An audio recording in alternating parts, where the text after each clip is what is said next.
हम लोगों ने कल लास्ट में एक टॉपिक किया था।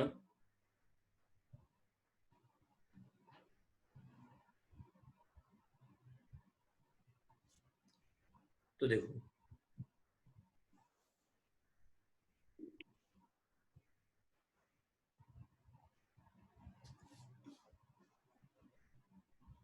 कस्टम ड्यूटी हम लोगों ने फॉर्मेट रीड आउट कर लिया था। फॉर्मेट में क्या क्या चीजें ऐड होगी, कौन कौन सी चीजें नहीं ऐड होगी, वो सब कुछ हमने एक फॉर्मेट के थ्रू समझ लिया था।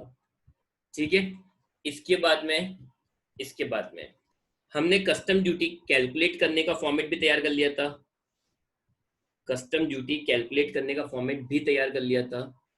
अब इसके अंदर केवल एक नोट है।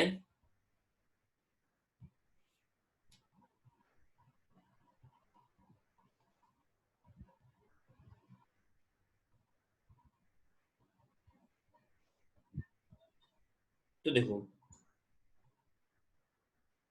हमारे पास दो चीज होती है। एक तो exchange rate.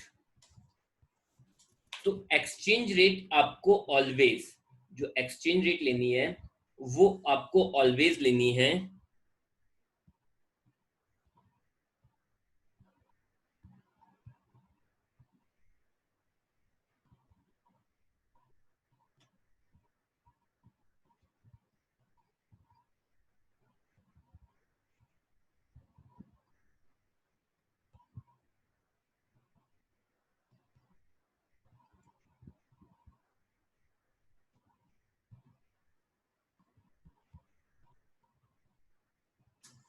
Notified by board, notified by board on the date of bill of entry.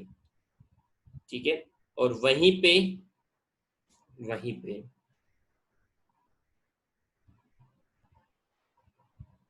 Duty rate लेनी है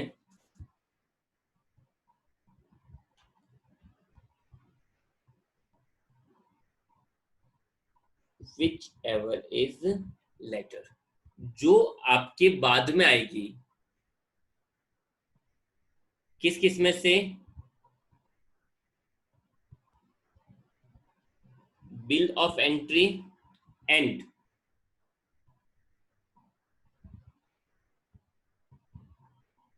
sorry date of bill and date of entry. थोड़ा कम कंफ्यूजन होगा। तो देखो, एक्सचेंज रेट तो कौन सी लेनी है? एक्सचेंज रेट हमेशा कौन सी लेनी है? Which is notified by the board. किस दिन? On the date of bill. ठीक है। और ड्यूटी रेट कौन सी लेनी है? डेट ऑफ बिल और date of entry whichever is later. तो देखो, फॉर्मेट क्या था? एक सिंपल सा फॉर्मेट था, बिल्कुल सिंपल सा फॉर्मेट था। एफओबी। एफओबी में क्या क्या ऐड करते हैं? तो भाई एफओबी में ऐड करते हैं, एफओबी में ऐड करते हैं वो सारे एक्सपेंसेस जो आपने इनकर्ड किए हैं in foreign, design, development, packing वगैरह सब कुछ। फिर commission other than buying commission, buying commission नहीं होना चाहिए, बाकी सारे कमीशन ऐड होंगे।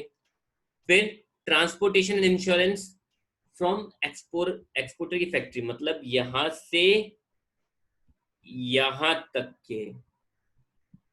ठीक है। तो ये भी क्या होंगे? ऐड हो जाएंगे। और value of material supplied by importer, importer अगर कोई मटेरियल सप्लाई कर रहा है फ्री ऑफ कॉस्ट तो वो भी किस में ऐड होगा? एफओबी वैल्यू में ऐड होगा। और handling charges paid for loading machine in the ship, ship में लोड करने के जो एक्सपेंसेस है वो भी क्या होंगे? ऐड। मतलब इससे आपके नेट एफओबी आएगी। नेट एफओबी सही निकालना कंपलसरी होता है। नेट एफओबी करेक्ट कैलकुलेट करना भी जरूरी होता है। क्यों? क्योंकि जो फ्रेट और इंश्योरेंस है वो एफओबी पे बेस्ड होता है। फ्रेट कितना लेना है? सी फ्रेट है तो एक्चुअल, बट एयर फ्रेट है तो एक्चुअल और एफओबी का 20% दोनों में से जो भी कम होगा।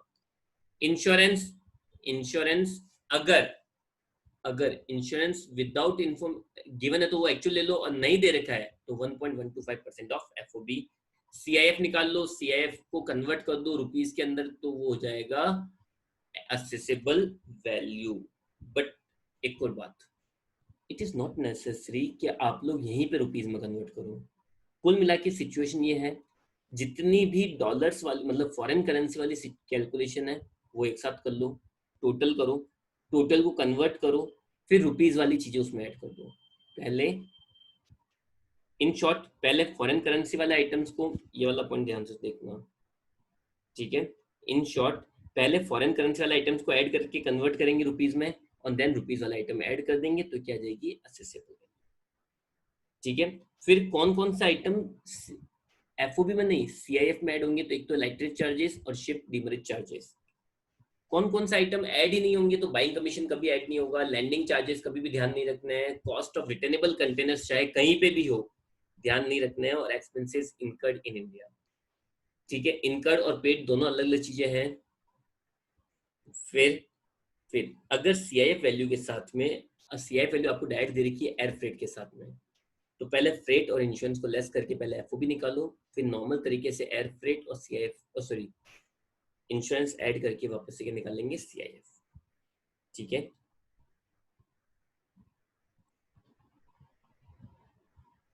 आगे कैलकुलेट कस्टम ड्यूटी पेबल, तो calculation of custom duty payable कैसा जाएगी, बीसीडी एवी इंटू रेट एस, तो बीसीडी इंटू 10% और गोल्ड के ऊपर ये है 3%।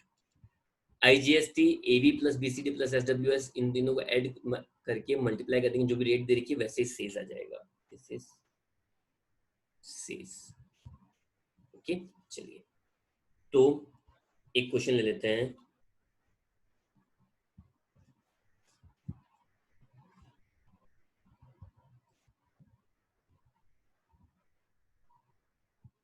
चलिए इजी क्वेश्चन से स्टार्ट कर रहे हैं ताकि कुछ समझ में आ जाए हमारे।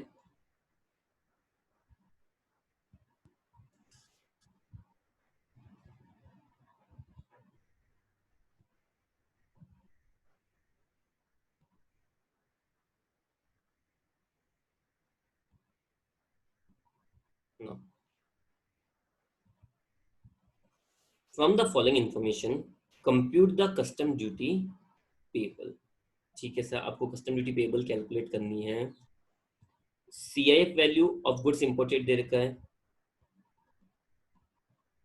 सॉरी एक second, sorry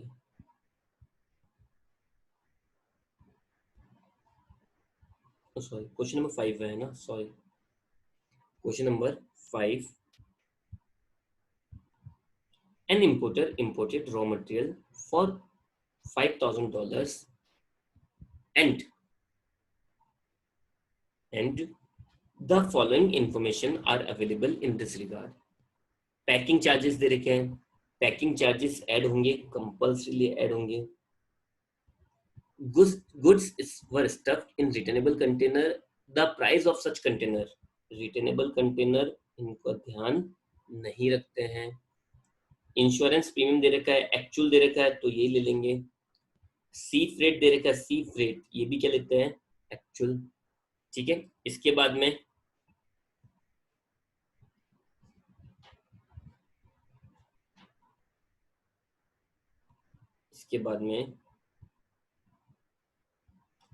importer has paid commission of $100 to a broker who arranged the transaction, it is not buying commission, तो ये भी क्या होगा, ऐड होगा, ठीक है। डॉलर रेट नोटिफाइड कर रखी है बोर्ड ने, तो ये वाली रेट ले लेंगे। फिर कस्टम ड्यूटी की रेट दे रखी है, आईजीएसटी जीएसटी सेस वगैरह सारे दे रखे हैं, ठीक है। तो चलो क्वेश्चन नंबर 5,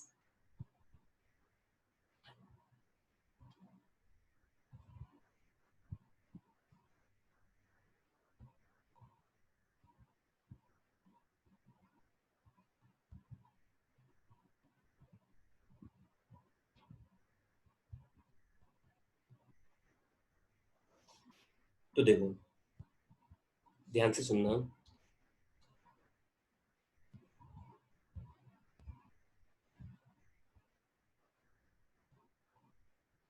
क्वेश्चन नंबर 5 सबसे पहले क्या निकालेंगे, कैलकुलेशन ऑफ असेसेबल वैल्यू, ठीक है। तो देखो अमाउंट इन डॉलर्स, ओके। तो सबसे पहले रॉ मटेरियल की वैल्यू कितनी है, रॉ मटेरियल की वैल्यू कितनी है, $5000। ठीक है, इसके बाद में इसके बाद में आगे पैकिंग चार्जेस ऐड होंगे, कंपल्सरीली पैकिंग चार्जेस ऐड होंगे।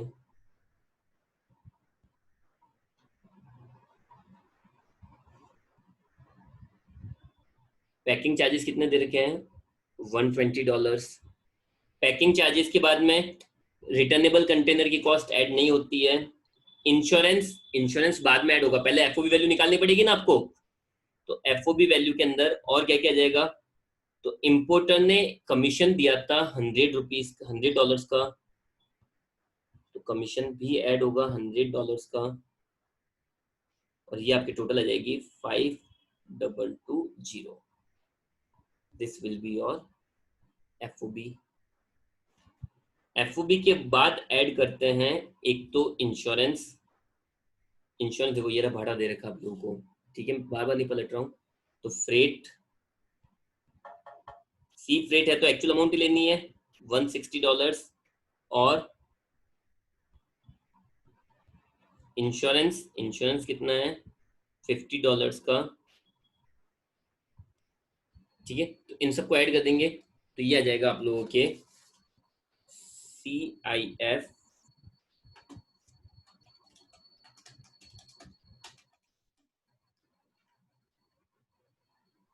5430। असेसेबल वैल्यू के लिए CIF को कन्वर्ट कर देंगे 5430 इंटू कितने रेट चल रही है 60, मल्टीप्लाई बाय 60, 325।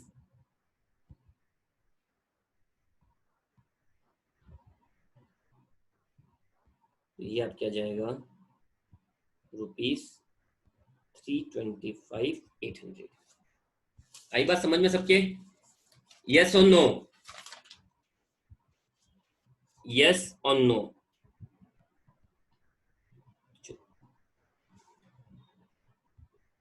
फिर कैलकुलेशन ऑफ कस्टम ड्यूटी। तो देखो कस्टम ड्यूटी की कैलकुलेशन क्या हो जाएगी, कस्टम ड्यूटी की कैलकुलेशन सबसे पहले बीसीडी।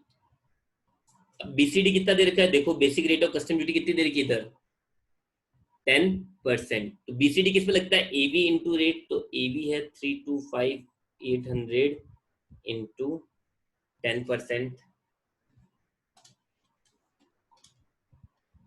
तो यह जाएगा 32580। फिर एस डब्ल्यू एस कितना है, एस ये फिक्स है, बीसीडी के ऊपर 10% लगेगा 3258। फिर IGST,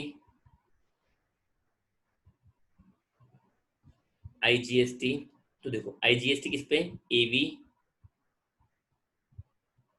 plus BCD plus S और उस पर आईजीएसटी की रेट कितनी दे रखी है, 28%।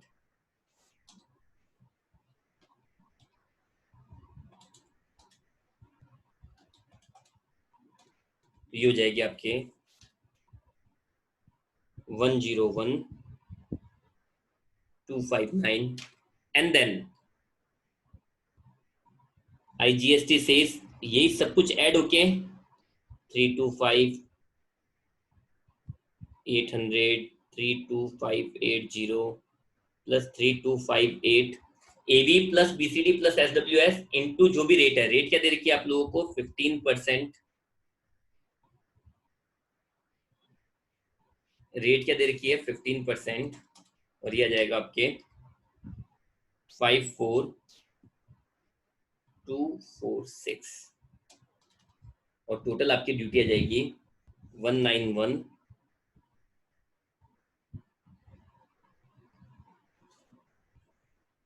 ठीक है,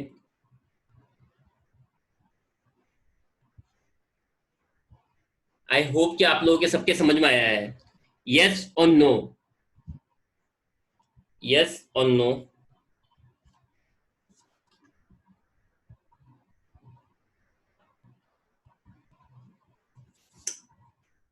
डन. नेक्स्ट.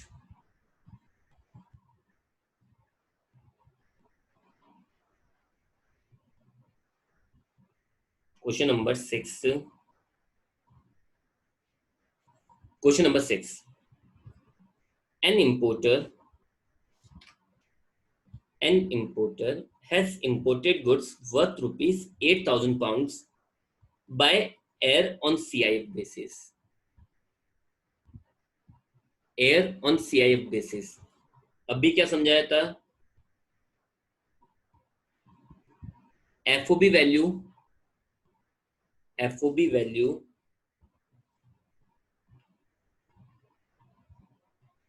सॉरी.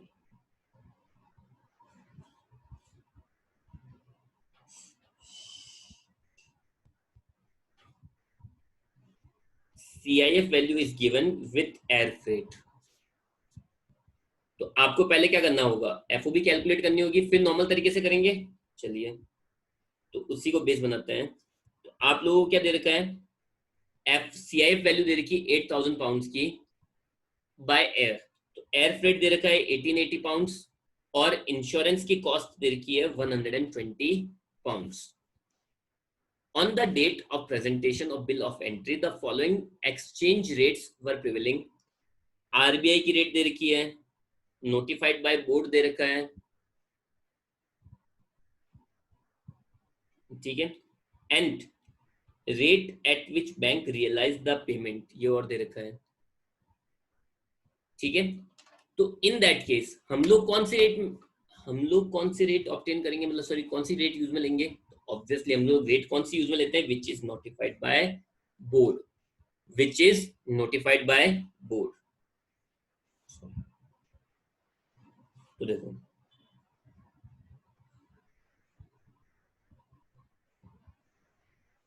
तो calculation of accessible value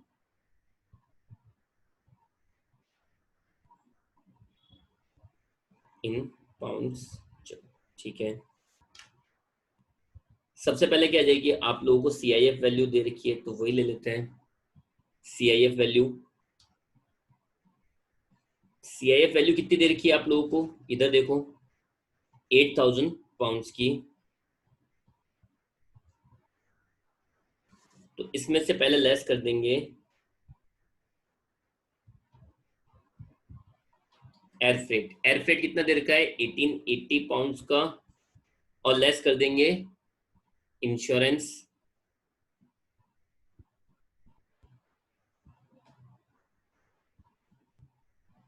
insurance है 120.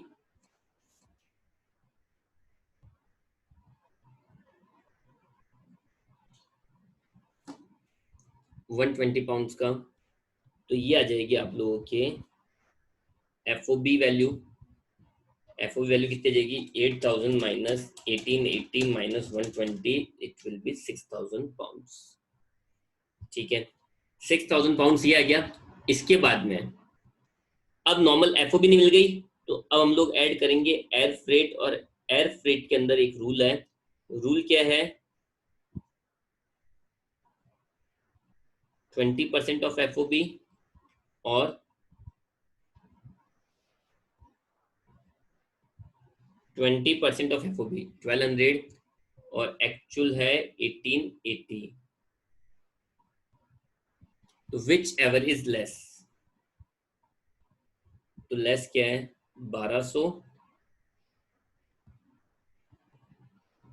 Add insurance. इंश्योरेंस कितना है? तो इंश्योरेंस आपको दे रखा 120 का. तो 6,000 plus 1200 plus 120, 7320, and this will be your new CIF. तो CIF को मैं कन्वर्ट कर दूंगा AV के लिए. 7320 मल्टीप्लाई बाय रेट कौन सी लूंगा? Notified by board 99.5. तो this will be 728 340। Okay, next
तो देखो, नेक्स्ट है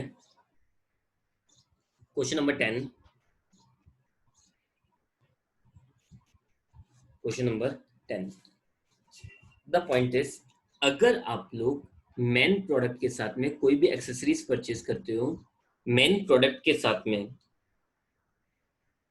मेन प्रोडक्ट के साथ में कोई भी एक्सेसरीज परचेज करते हो, तो उस एक्सेसरीज की वैल्यू को, उस एक्सेसरीज की वैल्यू को मेन प्रोडक्ट की वैल्यू में ऐड कर देंगे। कोई डिफरेंस नहीं रहेगा, कोई अलग से कुछ ध्यान नहीं रखना आप लोगों को।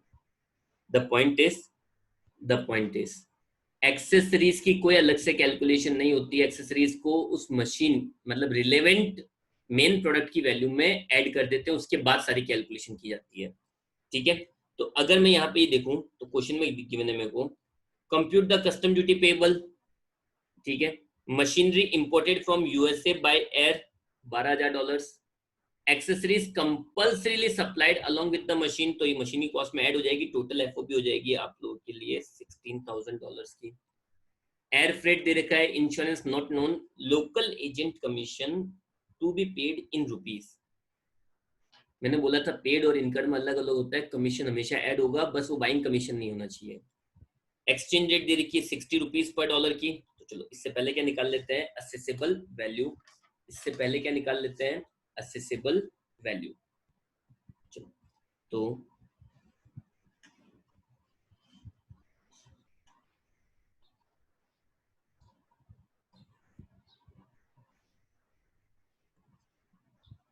कैलकुलेशन ऑफ असेसेबल वैल्यू, पहले हम लोग अमाउंट ले रहे हैं इन डॉलर्स। तो सबसे पहले आप लोगों को एफओबी दे रखा है, एफओबी के लिए दोनों को ऐड कर देंगे, 12,000 प्लस 4,000, दिस विल बी $16,000। अभी आप लोग समझाते हैं, एयर फ्रेट होता है तो क्या लेते हैं, 20% ऑफ एफओबी विच इज 16,000, और एक्चुअल, सॉरी, विच इज 3,200, और एक्चुअल कितना है 3,600, तो विच एवर इज लेस, दोनों में से कौन सा लेना है, विच एवर इज लेस वाला। इंश्योरेंस नहीं पता है, नहीं पता है तो छोड़ देते हैं ना, इंश्योरेंस नहीं पता है तो क्या करें, छोड़ देंगे ऑब्वियसली, इससे ज्यादा क्या करेंगे, छोड़ दें इसको। इंश्योरेंस नहीं पता है तो क्या करें, इग्नोर मारेंगे, और तो क्या है। अगर इंश्योरेंस नहीं पता है तो उसको कंपल्सरी क्या मार देंगे, इग्नोर मार देंगे। ओके, 1.125% लेना है क्या एफओबी का, ओके, 1.125% ऑफ एफओबी, तो 16,000 का 1.125%, दैट इज $180। तो ये आ जाएगी CIF excluding commission,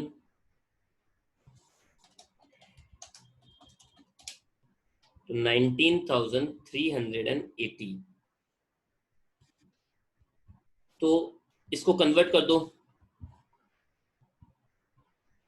CIF in rupees 19,380, exchange rate दे रखी है 60 की। 11 lakh, sorry, shit shit shit shit shit shit,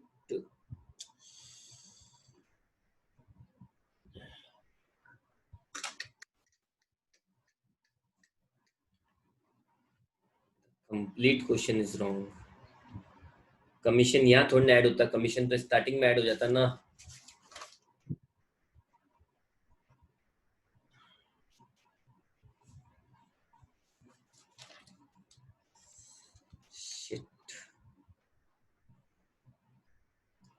sorry, calculation of accessible value, commission FOB में ऐड होता है, आप लोगों ने भी याद नहीं दिलाया किसी ने भी। कमीशन एफओबी में ऐड होता है, आप लोग भी भूल गए। तो एफओबी से ही मैं इसको कन्वर्ट कर देता हूँ। एफओबी, एफओबी कितनी देर की थी मेरे को? 12,000 मशीन की प्लस 4,000, प्लस 4,000 किसकी? एक्सेसरीज की। इसको मैं कन्वर्ट कर देता हूँ,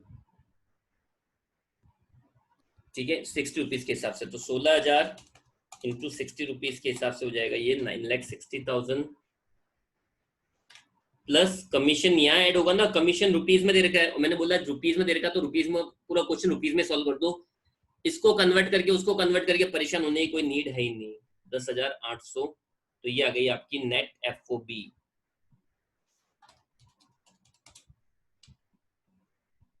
हम लोग ये टॉपिक दूसरी बार कर रहे हैं और दूसरी बार में भी आप लोग भी याद नहीं आया, मेरे को नहीं आया। चलो, add air freight. Air freight कितना लेते हैं? 20% ऑफ एफओबी, जो हो जाएगा आप लोगों का 194,160, और और एक्चुअल है $3,600। उसको कन्वर्ट कर देंगे रुपीज में, 2,16,000। तो विच एवर इज लेस, तो लेस कौन सा है? 194,160। Add insurance 1.125% of FOB, 9,70,800 into 1.125%, that is 10,922, 194,160। तो ये आ जाएगा आपके सीधे सीआईएफ रुपीज में। तो इसी को क्या मान लेंगे? एक्सेसिबल वैल्यू 11,75,882, ठीक है।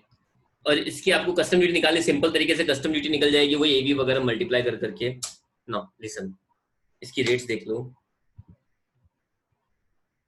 बीसीडी की रेट, अब ये बोल रहा है दो रेट दे रखी है। बीसीडी दे रखा है, बीसीडी दे रखा है मशीन का 10% और एक्सेसरीज का 12.5%। हाँ, आराम से, यश, कोई प्रॉब्लम नहीं है, ठीक है। बीसीडी 10% और एक्सेसरीज, लेकिन अभी मैंने समझाया था एक्सेसरीज का कोई ध्यान नहीं रखते हैं, तो सब पे रेट किसकी लगेगी? मशीन की। और आईजीएसटी दे रखा, सेल्स दे नहीं रखा है, ओके। तो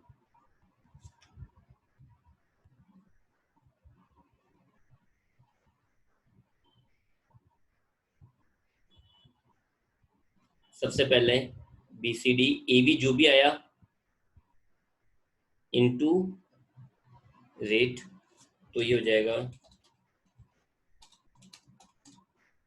1,17,588। उस पर लग जाएगा आपके SWS 1,17,588 के ऊपर। SWS की रेट भी कितनी? 10%।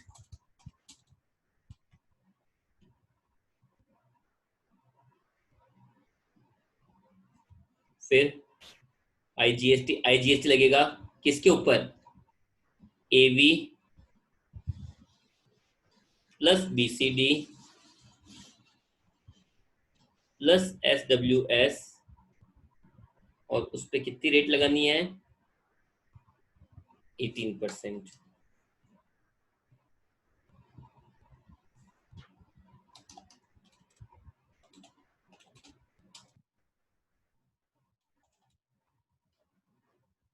$2,34,941।